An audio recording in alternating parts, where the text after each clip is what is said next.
If you feel like all your money is running out before the end of every month, you're probably stuck in the paycheck to paycheck cycle that most people never get out of. But the good news is that it's easier than you think to finally break this cycle. Hey, I'm Billy. I'm a personal finance coach, and I've worked with tons of people who, no matter how much or how little they made, they always felt like they were never in control of their finances, and they always felt like they're running out of money at the end of every month. Honestly, my wife and I were there too. We thought we were working hard, doing all the right things with our money, but at the end of the month, it always felt like we never had enough, and we were always stressing about our bills. But that all changed when we decided to follow a 5-step plan that helped us take control of our money, stop stressing about our bills, and pay off $51,000 of debt in just 16 months. And the best part about these 5 steps is that they're extremely simple and straightforward.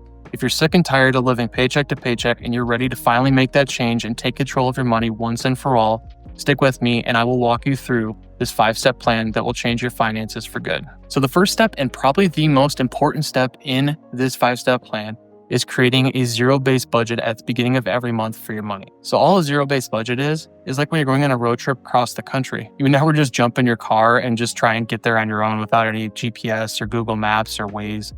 So like when you're going on a road trip, you enter in your destination in Google Maps.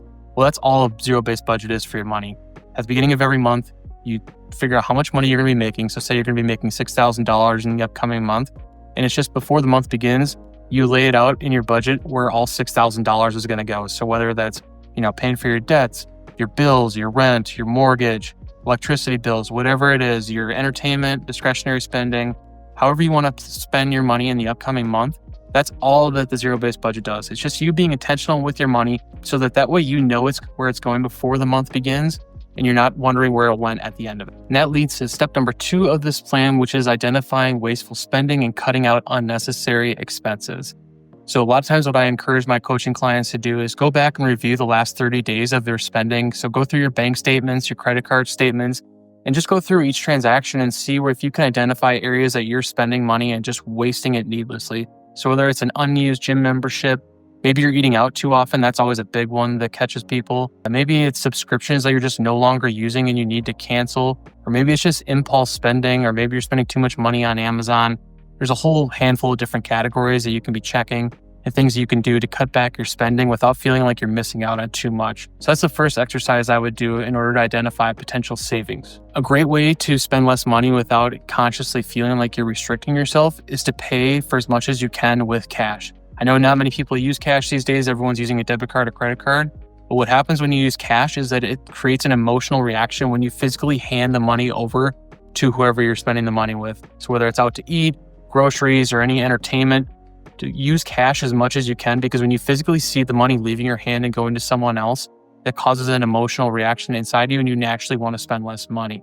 Versus if you just pay with a credit card or a debit card, you give them your card, they swipe it and they hand it back to you. There's nothing that physically leaves your possession. So where does it sound? Just pay with cash as much as you can. And I promise you, your spending will naturally decrease without you even consciously thinking about it. And my last tip for this category is to meal prep and cook at home. Everyone knows how much inflation has caused grocery prices to rise lately. And it's so easy to spend a ton of money at the grocery store these days with $6 dozen eggs and everything else that's going on in the economy. So being able to meal prep, and kind of like how your budget is a plan for your money, meal prepping for your groceries, and then you could be intentional with what you're buying at the grocery store. And that way you're not throwing out food every week and you're being more intentional. And that's another great way to save money every month. So now that you've gone through your last 30 days of your bank statements, credit card statements to identify wasteful spending, all that money that you freed up leads us right into step number 3 of this 5-step plan, which is creating that $1,000 starter emergency fund. So have you ever had an unexpected medical expense or car repair, maybe a flat tire, or maybe some small leak in your house that you've had to repair urgently? You know what it's like to have an unexpected expense come up out of nowhere. And this $1,000 emergency fund is just a buffer to keep that from derailing your whole monthly budget and your whole financial plan. And I know you might be out there saying, well, Billy, $1,000 isn't enough for an emergency fund. And that's right. This is not going to be your final emergency fund where you will only have $1,000 in the bank for the rest of your life. Once you save up that $1,000 starter emergency fund, I recommend actually keeping it in a high yield savings account at a different financial institution than where your primary checking is. And there's a few reasons actually for doing this. The first one is that you can earn a lot higher interest with a high yield savings account. Chances are the one at your bank or your credit union are probably earning like 0.1% or 0.2% interest. They're paying you almost nothing to save your money. But if you open up a high yield savings account, you can earn sometimes as much as 4 4%, depending on what interest rates are. I'm not sure when you're watching this, but you can earn significantly more in a high yield savings account off that money that you're setting aside versus just keeping it in a savings account, earning almost nothing for you at your local bank. Another reason for this is it reduces the temptation to spend that money when you really shouldn't be. So not having that anywhere near your checking account or making you kind of forcing yourself to jump through some hoops in order to access that money, it makes it difficult to spend it, and you're not just going to needlessly spend it on, going out to dinner or buying a new couch. Rather, you're forcing yourself to put it aside, out of sight, out of mind. And that way you're only going to be using it truly for emergencies. So now that you have your $1,000 set aside in a high yield savings account, that takes us to step 4 of this plan, which is paying off your debt and becoming debt-free except your home. There's a few different methods that people can use to pay off debt, but really the one that I found that works the best to become debt-free, it's what we personally use in our payoff journey, is to use what's called the debt snowball. So all you do is you list out all your debts, smallest to largest. So your credit cards, your student loans, car payments, medical debt. And now what you do is you list them smallest to largest, and you pay minimums on everything. And then at the top, you pay off that smallest one first. So you pay off that smallest one first. And then once that's paid off, then you move to the second one on your list. Any extra money you can throw at that one, you pay off that one. And so then you knock out your second debt, and then you move on to your third one, and then you move down the list. And the reason why this is so powerful is that because paying off your debt isn't just a numbers game. It's a very emotional experience. And then when you get the sense of those quick wins right away, like, you pay off your smallest debt and then you pay off the next one, it really builds that momentum and confidence that you need to stick it out through a journey of paying off debt for several months or maybe even years. You need to build that momentum. If it were all just about numbers, we would just pay off the highest interest rate first and we would just do math. But we're human beings, and this is a very emotional journey that you're going to go on becoming debt-free. So that's why having the momentum of paying off those small debts early and freeing up that cash flow to throw at your next smallest debts, it's absolutely crucial and the only way I would ever recommend that somebody pay off their debts. And I'll link to my video down below in the description so that way you can check out the full video on the debt snowball.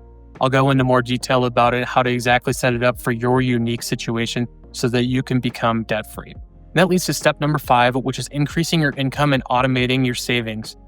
So in step number 2, we talked about cutting your expenses and reducing waste in your monthly budget, which is obviously very important. It's only going to free up more money, allow you to pay off more debt faster. It's extremely important. But the other side of the coin is also increasing your income. So maybe it's asking for a raise at work or picking up a side hustle. I know when we were getting out of debt, I would drive Uber and Lyft after my 9-to-5 job. So picking up, a side hustle, or maybe it's some other side hustle like dog walking, renting out a room on Airbnb of your house. There's a whole bunch of different side hustles you can do, but maybe picking up a side gig or asking for more hours at work if you're hourly, pick up some overtime, or presenting a case to your manager if you want to get a raise at work. There's a whole different variety of ways you can do that to pick up more income. And any of these ways you can increase your income is going to be really helpful in helping you get out of debt that much faster. So in addition to increasing your income, I also recommend automating your savings and your debt payments each month. So if you're in the saving phase of that $1,000 starter emergency fund and you're building that up, I would recommend on payday having a certain portion being pulled from your checking account and put into that high yield savings account so that way the money is in there before you even have a chance to spend it. So that way it just reduces the temptation of spending it on needless stuff like going out to eat or subscriptions or Netflix or whatever it might be. And this way you're paying yourself first and you're building up that starter emergency fund before you have a chance to waste the money anywhere else. And same for your debt payments. I would have those on auto pay every month so that way the minimum payment is always at least going out on time. You don't have any late fees. You're not getting any dings to your credit score. But then I would also, like your savings account for your $1,000 emergency fund, I would take those extra payments that you're going to be making on your debt and just automate them and schedule them on your payday so that way when you get paid, the payments are automatically set up to go toward your smallest. And that way you're not having to manually do this. You could forget about it or you might spend the money elsewhere. So this is just a great way to set yourself up and build in those habits and force yourself to live within that budget that you set up in step 1 so that you make sure that all those extra payments are going toward your debt and you're building a strong foundation for your financial future. And these 5 steps are exactly what my wife and I did to pay off $51,000 of debt in 16 months, take control of our finances, and finally feel like we have control over our money instead of wondering where it went. So I know if we can do it, you can definitely do it too. There was a lot of information in this video, so I've created a free 5-step guide that outlines the exact steps in this video. I link it down below in the description, so check that out. If you got any questions, comments about money or money questions, drop them in the comments below. I'll try to answer as much as I can. And check out this video up here that YouTube thinks will be helpful for you.